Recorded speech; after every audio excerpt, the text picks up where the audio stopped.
हर खबर पर होगी आपकी पकड़। डाउनलोड कीजिए एबीपी लाइव ऐप। नमस्कार, आपका स्वागत है न्यूज एट 7 में। और आज सबसे पहले बात करेंगे यस बैंक संकट की। वैसे यस बैंक के जो ग्राहक हैं, जो निवेशक हैं, उनके लिए अच्छी खबर यह है कि अब वो किसी भी बैंक के एटीएम सेंटर से अपने पैसे निकाल सकते हैं। पिछले दिनों में बैंक ने यह सुविधा वापस ले ली थी।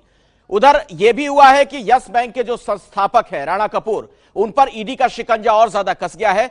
फिलहाल उन्हें जेल भेज दिया गया।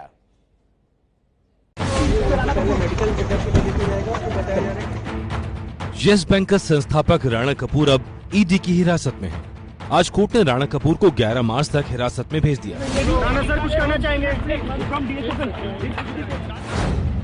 इससे पहले राणा कपूर के घर और दफ्तर पर करीब 36 घंटे तक छापेमारी चलती रही और करीब 31 घंटे तक राणा कपूर से पूछताछ की गई, जिसके बाद गिरफ्तार करने का फैसला किया गया।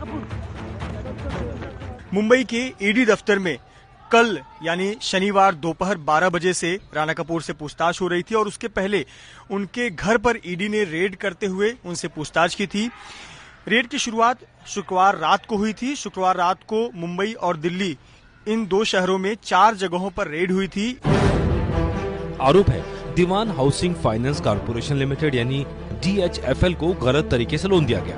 बदले में DOIG urban ventures India private को 600 करोड़ का फायदा पहुंचाया गया। ये कंपनी राणा कपूर के परिवार के सदस्यों से जुड़ी बताई जा रही है। ईडी ने अपनी छापेमारी में इलेक्ट्रॉनिक सबूत, कंपनी के बैलेंस शीट और अन्य वित्तीय रिकॉर्ड जब्त किए। ये कंपनी रोशनी और राधा कपूर की है। रोशनी कपूर, राधा कपूर राणा कपूर की बेटियां हैं। ये आरोप लगे हैं और कहीं न कहीं अब जो शिकंजा है वो राणा कपूर पर कस चुका है। राणा कपूर ईडी की गिरफ्त में है। वहीं यस बैंक ने अपने ग्राहकों को राहत देते हुए अब किसी भी बैंक के एटीएम से पैसा निकालने की इजाजत दे दी है। यस बैंक ने ट्वीट कर ये जानकारी दी। अब आप यस बैंक के डेबिट कार्ड से यस बैंक और दूसरे बैंकों के एटीएम से पैसे निकाल सकते हैं। धैर्य के लिए धन्यवाद। इस वक्त मैं यहाँ पर खड़ा हूँ मुंबई के अंधेरी इलाके में, माइडेसी के इलाका, और ये यस बैंक का एटीएम है और यहाँ से जो है पैसे निकल रहे हैं। सर महीने के बाद सैलरी आया था, तभी मालूम पड़ा कि यस बैंक से पैसा नहीं निकल रहा है। तो हम लोग का कैसा अभी टेंशन हो गया, सैलरी आया तो पैसा नहीं निकलेगा। तो बाकी घर वाले भी इंतजार कर रहे हैं। अभी सामने होली है, घर के बच्चे लोग सब लोग देख रहे। तो फिर अचानक 4 दिन से बंद था। आज भाई आया था मेरा, तो बोला पैसा निकल रहा है, जाके चेक करो। तो आया तो अभी निकला सर। आर्थिक संकट से जूझ रहे यस बैंक ने इससे पहले ये सुविधा अपने खाता धारकों से वापस ले ली थी। हालांकि अभी अधिकतम महीने में 50,000 रूपए निकालने की शर्त जारी रहेगी। वहीं आज पटना में केंद्रीय कानून मंत्री रविशंकर प्रसाद ने फिर भरोसा दिलाया कि यस बैंक में किसी निवेशक का पैसा नहीं डूबेगा। जिन लोन के कारण यस बैंक की हालत डामाडोल हुई है, वो लोन कब दिया गया था? जब मनमोहन सिंह थे प्रधानमंत्री और श्रीमान वित्त मंत्री चिदम्बरम साहब थे। फोन बैंकिंग होती थी ना, इसको लोन दो, उसको लोन दो, इसको लोन दो और उससे कट लो। तो ये कट लेने का सिस्टम जो चलता था, उसके कारण संस्थाएं परेशान होती हैं। वहीं कांग्रेस इस हालत के लिए मोदी सरकार को लगातार जिम्मेदार ठहरा रही है। 5 साल में से सिर्फ 2 वर्षों में 2016 से 18 के बीच में क्या वृद्धि 98,000 करोड़ से 2 लाख करोड़ हुई, यानी 100%। मैं 16 इसलिए बोल रहा हूं क्योंकि उस वक्त जादुई छड़ी नोटबंदी की गई थी। इस सब में क्या माननीय प्रधानमंत्री, माननीय गृह मंत्री, माननीय वित्त मंत्री और माननीय मालवीय जी सो रहे थे? आरबीआई ने शुक्रवार शाम 6 बजे यस बैंक पर पाबंदियां लगा दी थी। अब ग्राहक अपने खाते से महीने में सिर्फ 50,000 रूपए तक की रकम निकाल सकते हैं। इस वजह से ग्राहकों को पीएमसी जैसे संकट का अंदेशा होने लगा था। इसी बीच देश का सबसे बड़ा सरकारी बैंक SBI सामने आया और उसने बताया 2,450 करोड़ का निवेश यस बैंक के शेयर खरीदने में वो कर सकता है। SBI की योजना 49% तक शेयर खरीदने की है, जिसे लेकर वो सोमवार को RBI से मिलने वाला है। और अब बात करेंगे लखनऊ के चौराहे पर बदनामी वाले पोस्टर की। आपको बता दें कि इस मामले में इलाहाबाद हाईकोर्ट ने स्वतः संज्ञान लिया है, यानी सुओ मोटो एक्शन लेते हुए हाईकोर्ट ने प्रशासन से जवाब मांगा है और यह पूछा है कि आखिर कानून के किस प्रावधान के तहत ये पोस्टर लगाए गए हैं। अब कल एक बार फिर से इस मामले की सुनवाई होनी है। देखना होगा कोर्ट का क्या रुख होता है।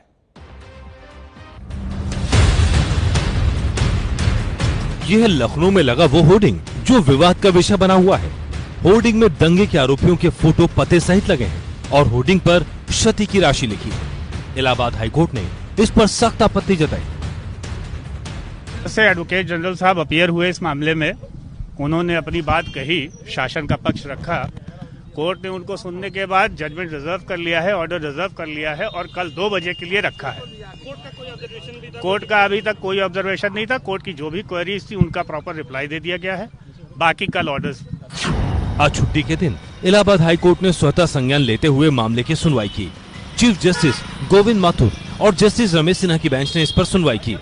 सुनवाई के वक्त कोर्ट ने टिप्पणी भी की थी कि इस तरह जो है लोगों के नाम को उनके पते के साथ फोटो लगाना ये जो है गलत है, ये नागरिक का अपमान किया जा रहा है, ये निजता के अधिकार का उल्लंघन हो रहा है और इसमें एडवोकेट जनरल को सुनवाई के लिए 3 बजे पेश किया जाए। एडवोकेट जनरल राघवेंद्र सिंह साहब 3 बजे आए थे, उन्होंने सरकार का पक्ष रखा है और सुनवाई के बाद कोर्ट ने आदेश को सुरक्षित कर लिया है। लखनऊ के अलग अलग हिस्सों में ऐसे होर्डिंग लगे हैं जिसमें 57 लोगों की तस्वीरें हैं। आइए दिखाते हैं इन होर्डिंग्स में क्या क्या लिखा है जिस पर विवाद हो रहा है। सभी आरोपियों की तस्वीरें लखनऊ के चौराहों पर लगा दिया। ये वो तस्वीर है। अब देखिए जिस तरीके से यहाँ पर दीपक मिश्रा का नाम है, जो जिनको दीपक कबीर के नाम से जानते हैं, ये थिएटर वगैरह से जुड़े हुए हैं। श्रवण राम दारापुरी यानी SR दारापुरी हैं, पूर्व IPS अधिकारी हैं। सदफ जफर हैं जो कांग्रेस के नेता हैं।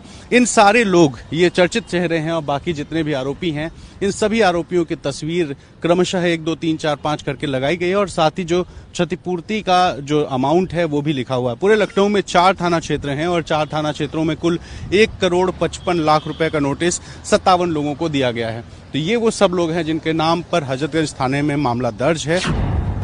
लखनऊ प्रशासन का कहना है कि अगर तय वक्त पर इन लोगों ने जुर्माना नहीं चुकाया तो कुर्की की कार्रवाई भी की जाएगी। वहीं दावा किया जा रहा है होर्डिंग नियमों के मुताबिक ही लगाए गए, क्योंकि क्या आपने कभी सुना है कि किसी ने अखबार में फ्रंट पेज का विज्ञापन देकर खुद को सीएम उम्मीदवार घोषित किया हो?